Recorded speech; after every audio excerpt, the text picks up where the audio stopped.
It's this idea of kids being able to work in teams, working together, being able to disagree, debate, understand. And it's one of my biggest worries is that when kids don't build those durable skills, what happens to their mental health when they're put in situations where they're called upon to use those skills? It's anxiety, it's this awkwardness. So it's not just there's dangers being on screen. Absolutely there is. It's the skills and the opportunities that you miss out on when you're focused on that screen. You're listening to the SmartSocial.com podcast, your trusted source for real-world tactics that keep students safe and help them to shine online. I'm your host, Josh Ochs. Each week, I sit down with K-12 superintendents, district leaders, and community voices who are shaping digital safety. We discuss wins, struggles, and strategies used to guide students so they can be safe and successful online. Now let's get back to the conversation. Hi, Rob Anderson, proud superintendent of the Boulder Valley School District, located here in Boulder, Colorado. Around 27,000 students across 56 schools. Pleasure to be here today. Superintendent, it's so great to have you here today. And I'm excited for all of our audience members who are really anything from a superintendent all the way to our favorite, the parents and guardians. Today's program is going to feature a lot of safety tips from my expert guest here, the superintendent. And these tips are going to be working no matter what community you're in, parents and superintendents watching this. A lot of communities will say, well, our community is unique. And I agree. Every child is unique and different, but they all seem to have the same device. And for those of you listening right now and can't see me, I'm holding up an iPhone, or it could be an Android. They all seem to have the same technology in their hands, an iPad, an iPhone, a Chromebook. And I'm going to ask our guests today here some safety questions, some parent engagement ideas for all of you educators and staff out there. If you want to light up parent engagement nights, we're going to throw out some ideas. And also, we're going to talk about dialogue starters towards the end. And then we're going to put our guests on the hot seat and get some rapid fire questions, really short questions for our program as we try and save lives nationwide. I'm so honored. Now, Superintendent, let's get to know you real quick. You started as a sixth grade teacher. Talk to us about the start of your career, and then you bounced up from there. Give us a little quick background. Thanks, Josh. In my 29th year in K-12 education, started as a sixth grade math and science teacher at a Title I school in Orlando, Florida. Stayed in Orlando for 16 years, went from a teacher to a dean, assistant principal for high school principal for 8 years. I then moved to Atlanta and worked in the Fulton County School District as a principal coach, chief of staff, deputy superintendent. And for the past 7 years, I've been superintendent here in beautiful Boulder, Colorado. I feel very fortunate to have worked in really great school systems across the country and have had the opportunity to serve in lots of different contexts, big, large, urban, suburban. And so excited to be able to share some of that knowledge with you and your listeners today. I'm excited too. I've got some family that used to live in Boulder. I've been to your community. I absolutely love it. It is gorgeous, absolutely gorgeous. Okay, for all of our audience, you know that I learned from superintendents. I want to be one of the world's best safety people to protect kids just like yours. You may see me look down because I'm physically taking notes because we want to learn. This is a live learning session for me. Superintendent, after interviewing 220 of your peers, other superintendents and district leaders in 45 plus states across this great country, we've heard a consistent trend. We've heard that students are growing up in a digital world filled with powerful technology, AI, and social media. But in some cases, they're lacking the maturity and the guidance to use it safely. Now, the result might be some student absences here and there, lower focus, rising cyberbullying maybe, declining self-esteem in some communities, and in any case, AI misuse in the classroom if we're not careful. On the same note, parents are trying to raise good kids in a world they didn't grow up in, a world where now tech seems to be moving faster than safety policies because we're trying to keep up. Teens know how to hide apps and online behavior, it seems. They're very clever. And next, safety lessons can sometimes come after a crisis because we're playing whack-a-mole as organizations, and I include ourselves in this, trying to figure out what should we protect kids from next. Superintendent, my question for you, I want your advice. Are there any other trends on this topic that you've seen so we can alert other school districts before they see them? Well, first of all, Josh, I think you're spot on with the information that you've collected from superintendents across the country. And a lot of times when I think about questions like this, I put my parent hat on first. I'm a parent. I just dropped my youngest off at college yesterday. And so, thinking about all the things that I've taught him over his life and getting him ready for college, I do think that there's an interesting trend that we've seen in our community in which is really tricky, I think, for individual parents to navigate, which is there's this kind of community aspect in managing technology and keeping kids safe. And what I mean by that is if all the kids in a classroom, their parents allow them to have a phone and be on certain apps, then the pressure for each individual parent to allow their kid to be on that app, I think gets heightened as well. So I do think that individual parents have an opportunity, but we also have to come together as communities, regardless of where you live, to tackle these issues together. And I think school districts play a big role in that because of our ability to bring together families and communities around big, important issues. And I think it's the role of a superintendent to be part of that conversation. I love that. Tackle together is kind of a theme that I hear. And for all of our parent audience, first of all, there is no shame in this program whatsoever. If you've given your kid a phone at a younger age, that's okay. We're going to talk about some ideas here throughout it on how to reduce that screen time. But I really love what the superintendent just said. Tackling together, another way of saying that is it takes a village to raise our children, right? And the teacher in the classroom is part of that amazing village, the counselor at school, the principal, the superintendent's overseeing them all and tapping in to build the best culture possible to do that. Aunts and uncles are there for you. Superintendent, let's dive in and double click on that. I love that tackle together. It takes a village. Sorry to put those words in your mouth, but I think that's just a great theme. What are some ways that parents can tackle together to work with the community to keep their kids safe? I think that coming together, sharing knowledge and information and understanding the context of a very fast moving situation, right? Technology changes faster than we can keep up with it. And as adults, I think that we just have to acknowledge that. And our kids are always 2 to 3 steps ahead of us when we're thinking about managing the newest app, some that have specific designs to make sure that kids are spending more of their time on these apps and on these programs than maybe they are on other things that are healthier for them as they're growing up. For us in the Boulder Valley School District, we work really hard to make sure that we bring our community together on topics that are important to raising kids. And we do that through several methods. We have our Community Leadership Academy where folks that want to learn more about our school district and issues that are emerging in their kids' lives, they are able to participate in that leadership academy. But it can also be organizations, whether it's parent-teacher organizations or school organizations that support schools. But bringing these topics together, whether it's an open house, whether it's just a conversation around this is important. And as important as the other things we typically bring parents together with at open houses, which is to talk about the school year, this is as big of a part of the school year as maybe what any teacher might share in a welcome back or a principal or even a superintendent. And just this idea of we need to be having these conversations together so we can come together to figure out what are the best ways to understand what's happening, address issues, and support our kids who are growing up in a very different time, much different than when I grew up in the 80s and 90s, where many of our parents that may have grown up. Today's day and age for kids is vastly different.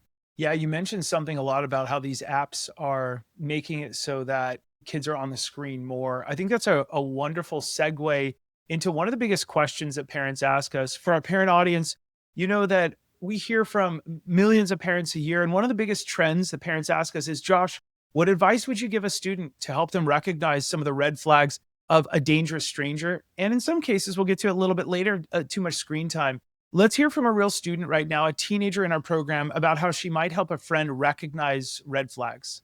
If I had a friend talking online to a stranger, I think that I would feel a little bit uncomfortable with the whole situation. I would advise against it because so many indirect issues can come from that, and it could cause something to be worse than if they had just unadded them in the first place. Some red flags that I would have to advise them to cut it off with this person or to stop engaging would be if the person starts to get very involved in their personal life and they seem to be very intrigued in what's going on with them and wanting to know all little details about what they do and who they are, and just very personal details and things that you wouldn't normally share with a stranger in real life. If they're very persistent and constantly wanting to talk to my friend or constantly trying to be involved in their life or wanting to speak to them, I feel like that's kind of a red flag. Another thing would be if they ask them to ever meet them anywhere in person right from the start, if they feel a sense of being uncomfortable or their intuition is just saying it's wrong, or if my intuition is saying something feels wrong with this, then I think that's a major red flag.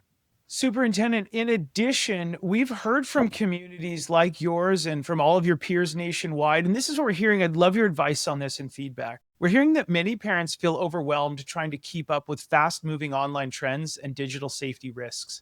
In addition, we're hearing that students are finding very clever ways to increase their screen time and bend the rules, especially when the expectations at school differ significantly from those at home. And certainly now more than ever, we're going back to school. Superintendent, what trends or pain points are you seeing when it comes to parent engagement, and where do you feel families are struggling the most to stay informed or connected? This is a great question, and I feel like, and it goes to my previous answer, Josh, which is, as we begin to try to tackle these issues together, we need to build a relationship with our parents and communities around these challenges. And I think the first thing, and again, as a parent myself, the parents need to know and understand they're not alone in facing many of these challenges, that these are happening in communities, in their own communities across the country. I do believe that having the right conversations with your kids and having that right relationship is really an important factor.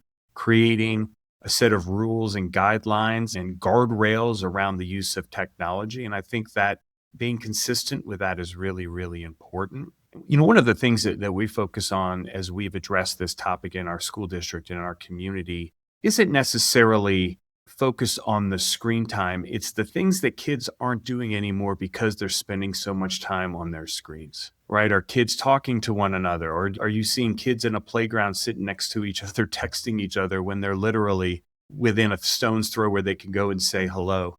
Are we seeing the opportunity for kids to play and kids to have unstructured play and come together in neighborhoods and communities? I think that that's one of the real dangers of these personal devices, is that they're taking away the things that we'd really want kids to be doing. And we know that would make them actually even happier than downloading the latest app or trying to get a like on a post that they made. Yeah, I'm going to do something I normally don't do. I went to ChatGPT and I just searched for define durable skills. I mean, for all of our parents watching right now, durable skills are the transferable, long lasting abilities that stay relevant across jobs, industries, and time, even as tech and specific technical skills change. Examples, some call them soft skills or power skills. But let's talk about, I think that Superintendent, you're 100% on. I never do this, but I just love this idea. We're such a live company right now. Communication, writing, speaking, and listening clearly. Superintendent, I think this is in line with what you're saying. Collaboration, working well with teams, not on a screen, but looking up, knowing how to, right? Critical thinking, adaptability, creativity, leadership, emotional intelligence, time management. Parents, these are some of the things that the future employers and also your K-12 school district want your kids to learn so that they can be not only relevant, but in addition, persistent on this information. So love that, Superintendent. I couldn't agree more. Are there any special skills, soft skills that a screen time might take away that you think students that might be the most powerful in the future as students graduate outside of your K-12 district and go on into the real world? Sure. I mean, it's this idea of kids being able to work in teams, working together, being able to disagree, debate, understand. I think the thing that we see in our community, and is one of my biggest worries, is that when kids don't build those durable skills, as you've referenced, what happens to their mental health when they're put in situations where they're called upon to use those skills, right? It's anxiety, it's this awkwardness. They begin to question their self-worth. And I think that those are really, really impactful things for a kid who's growing up. So it's not just that being on screens is, there's dangers to being on screen. Absolutely there is. It's the skills and the opportunities that you miss out on when you're focused on that screen that I think that in our community, we have lots of concern about. That parlays perfectly into the next piece of content I want to get your feedback on. For all of our parents watching, that we host parent evening events that help people all over the country to navigate. Last night, our free event had 900 people registered, hundreds of people showing up live from all over the country. We had East Coast and West Coast people, Midwest people. Last night, we talked a lot about AI tools for success to get your kid maximizing their learning and reducing cheating. One of our big events coming up that I hope all of our parent listeners will join, our free event is called Sneaky Ways Video Apps Keep Teens Watching. Anybody who comes to this learns to understand the subtle ways video apps keep teens captivated, and you as parents and guardians learn strategies to help them balance screen time. One of the big questions we get every year when we host this, and the big trend is, hey, Josh, what are some tips to help my teen manage their screen time? So much in line, Superintendent, with what you just said. Well, rather than the superintendent answering, why don't we hear from two real teens in our program with tips on how they reset their screen time? I just try to hold myself accountable about how much time I'm spending, because you can get lost really easily. While you're doing it, you think 30-second videos, what's the harm in that? But then when you've lost 4 hours out of your day, you feel a lot of regret. Why would I spend 5 hours scrolling on this app before bed when I could have been getting more sleep or being more productive throughout my day? My mom, she always lets me know when I'm just dead scrolling on TikTok for hours. Like, she usually tells me how long it's been. You should probably get up and go do the things that you need to do. So besides holding yourself accountable, it's really helpful if you have a parent or someone that cares about you to hold you accountable for how much time you're losing on those video apps. Some techniques I use to stop myself from getting sucked into social media is being very aware of why I'm on there, as well as understanding how it's addictive. Even though it can be fun to just sit on my phone and scroll or immerse myself in it, keeping in mind the things I need to do and setting aside the time to do that rather than falling into it like a trap. Okay, last night's event, we had dozens and dozens of parents bringing their teens. The thing that they liked the most was that we gave them a lot of dialogue starters. And also, unfortunately, teens like hearing from outsiders more than their parents. So parents, we're going to give you some really good questions that you can ask your kids. Because again, the only safety app in the world we at Smart Social believe is a rich dialogue you have with your kids. That relationship is going to be number one. So parents, here's some questions you can ask at home. Your teen to have an open conversation, help them evaluate the quality of their screen time. Consider using these in the car ride to school or the car ride home. Usually that's a shoulder-to-shoulder conversation. We've heard from our experts that works the best, or around the dinner table or wherever you want. Now, one of the things you might consider asking your kids is, how do you feel after your screen time? It's not a yes or no question. Starts with a who, what, where, when, how, and then it gets them thinking. And they may roll their eyes. You get 10 extra points, parents, if you just ask the question, even if they roll their eyes. Next, does this app or activity make you feel stronger or weaker after an hour? A little bit of a different type of question. Stronger or weaker? What are you talking about? We want to find out, how do we get your kids to play to their strengths and feel the best after the activity they're doing? What screen time or activities help you feel the most strong? Or what do you do? Well, if I'm on YouTube and I'm learning about STEM education or cooking on YouTube, okay, great. Let's play with that. Let's go down that rabbit hole. Let's talk about those strengths. Great. And you'll start to see things and open them up.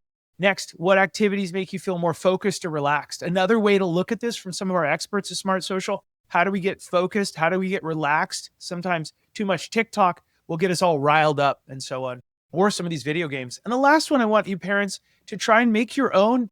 Screenshot these, take them, run with them. How much time do you think is healthy? Pulling that from your kid gets them to start thinking and going, well, we just talked about over an hour is not good. Under an hour might be okay. Then they set their own parameters. You as a family can start to have that dialogue. So we're less arguing and more working together and learning how to build resilient kids that are kind of managing their own screen time.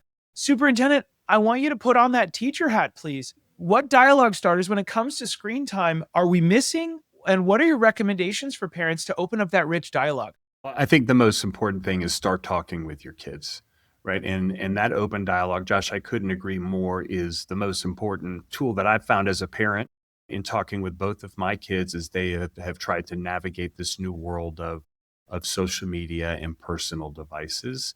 I do think that having kids reflect is a really great strategy, gets them thinking. So I definitely agree with that. The one piece here that I don't see is maybe ask them what impact their friends that they have are having on their social media use, and why do they think that's the case? Again, and I shared this with you all earlier, this doesn't happen in isolation. This has taken our youth's lives by storm as a collective. And it's not just one or two students that are using these apps. And as soon as an app gets hot and kids know that that's where everybody's communicating and it can evolve, and we've seen that evolve over time, what is the impact of other kids having on your kid? And I think that that's a great question. You might learn a lot about your kids' friends or kids that are maybe influencing them that you don't even know who they are or their parents are. So as a parent, I think that would be a question that I would ask, and is an important, I think, aspect as we're trying to solve this problem together. I love that. I wrote that down. What impact do your friends, if we're speaking direct to a teen, have on your social media usage, or maybe even your interaction with them? Looking down at the screen, I think that opens up a ton of stuff. We go to a restaurant now, a bunch of teens are in the corner, maybe with one chaperone, a parent, and what are they doing? And I don't want to sound like that 90-year-old person, like, can you believe this generation? We don't want to be that way, but at the same time, we do want to monitor it and take a peek at it. So I love that. Okay, now we go into my favorite part of the program, Superintendent. We're going to put you on the hot seat. Rapid fire questions. I want to get your feedback from your decades of experience. Superintendent, what can parents do to help their teens reset their screen time? I think what parents can do to help reset their kids' screen time is have a conversation with their kids and set some goals together on what that would look like. Again, focusing on the things that they're missing out of because they're so focused on their screens, I think is a great strategy. Yeah, excellent tip there. Okay, Superintendent, next question. How do autoplay and algorithm-driven feeds and these features at home impact students' focus and their mental health at school? You know, Josh, these autoplay algorithms, they negatively impact kids' ability to focus at school. It really creates, these micro moments for them to be able to pay attention when the reality is when you're learning especially complicated content at school, you have to be able to pay attention a little bit longer than a 30-second clip. Yeah, so well said. Excellent. Okay, my final question for you here, Superintendent. What's one sign that a teen's video app usage might be shifting from entertainment to addiction? I think the telltale sign for me when a child's use is shifting from entertainment to addiction is their reaction when you ask them to stop. And if it looks like you can tell, I think right away when somebody's addicted to something or they have an unhealthy attachment to technology, you can see it in their face. And so pay attention to those moments with your kids. And if they're responding to you in ways where it's like, where you say to yourself, that's not my kid, you have a problem. Excellent answer. I couldn't agree more with you. And what a great insight. Is this addiction? Is this entertainment? Entertainment being, okay, I wanted to watch another episode, but all right. And addiction, which might happen on Fortnite. Parents, those of you that have kids that are playing fast-paced video games, they might get angry at you. They might not be eating right. They might run to the snack drawer, right? Fill it up.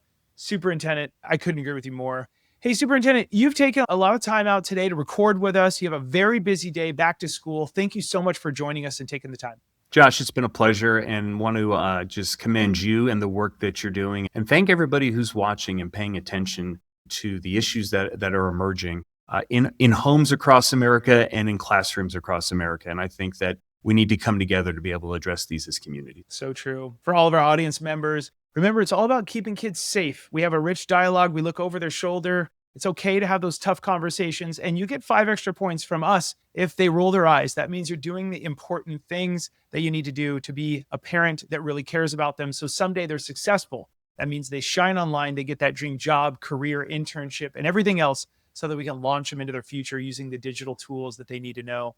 I'm Josh Ochs, the founder of smartsocial.com. Parents, remember to keep it light, bright, and polite when you're posting online because we want your kids to model your positive behavior and they see what you're doing online.